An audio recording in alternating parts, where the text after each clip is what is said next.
माता की जय। इसलिए प्रत्येक नागरिक का परम कर्तव्य है कि वे अपने देश को, अपनी राष्ट्र को, समाज को आगे बढ़ाने के लिए हमेशा तत्पर रहना चाहिए, क्योंकि हमारी संस्कृति, हमारी सभ्यता को दुनिया ने शीश निभाया है, तो क्यों हमने आस्था के नाम पे अंधविश्वास फैलाया है। मैं नहीं मानता कि साल में 2 बार हाथ में तिरंगा लेने से यही देशभक्ति है। तो मैं आपसे पूछना चाहूंगा, फुटपाथ पे रहने वाला वो बच्चा ट्रैफिक की छांव में नंगे पांव में जब तिरंगा बेच रहा है, तो क्या आप इसे देशभक्ति कहेंगे? इसकी देशभक्ति नहीं, पेट की भूख की शक्ति है जो इसे ऐसा करने से मजबूर करती है। क्योंकि ना मस्जिद को जानते हैं, ना शिवालयों को जानते हैं। जो पेट के भूखे होते हैं ना, वो सिर्फ भोजन के निवालों को जानते हैं, वो सिर्फ भोजन के निवालों को जानते हैं। क्योंकि जब तक हर एक नागरिक नैतिक रूप से सतीन, शैक्षिक रूप से भ्रष्ट, मानसिक रूप से दिवालिया, धार्मिक रूप से अंधा, राजनीतिक रूप से गंदा, स्वैच्छिक मूल्यों के आक्रमण में जिन्न छिन्न पेपरमंद अखंड भारत को खंड खंड करता रहेगा, तब तक ना तो इस देश से अंधविश्वास खत्म होगा और ना ही हमारा राष्ट्र निर्माण संभव होगा। बड़ी बड़ी बातें नहीं, छोटी छोटी कोशिशें करनी होगी, क्योंकि ठोकर हमें पहाड़ों से नहीं पत्थरों से लगा करती है। I begin Indian, I begin student, I begin symbol modern proud to be Indian. तो आइए हम सभी सब कुछ छोड़कर शिक्षा को अपनाए, ताकि बेहतर भारत का निर्माण सके। क्योंकि शिक्षा ये निर्धारित करती है कि हम भविष्य में किस प्रकार के व्यक्ति बनेंगे। शिक्षा एक ऐसी साधन है जो हम सभी को जीवन जीने में मदद करती है।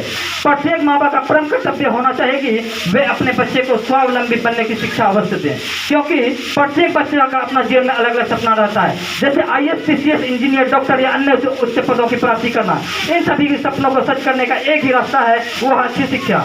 इसलिए हमारी सरकार ने बेहतर शिक्षा प्रदान करने हेतु कई संस्थाएं की स्थापना की है, जैसे कि बिहार बोर्ड, CBSE, IIT आदि संस्थाएं हैं, ताकि गरीब छात्रों को उच्चतम शिक्षा प्राप्त करने का अवसर मिल सके।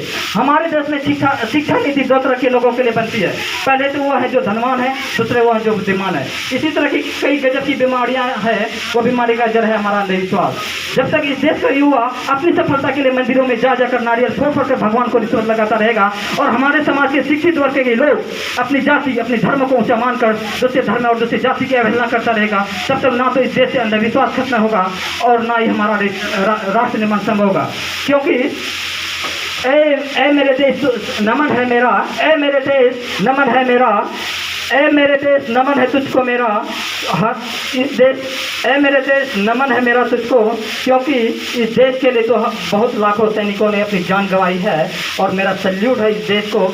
जब तक मेरा शरीर में जान रहेगा, इस देश के लिए मैं मरता रहूँगा। और हमारे देश के वीर सैनिकों ने जिस तरह से आज़ादी के समय हमारे बहुत सारे सैनिक, हमारे इस देश के राष्ट्रपिता महात्मा गांधी, सुभाष चंद्र बोस ने अपने देश की बलिदानी के लिए अपने अहम भूमिका निभाई है। इसलिए पूरे भारत के युवाओं को मैं बताना चाहूँगा, उस तरह से अच्छी शिक्षा के अनुसार अपने देश की रक्षा करने के लिए हमेशा कर्तव्यनिष्ठ बने।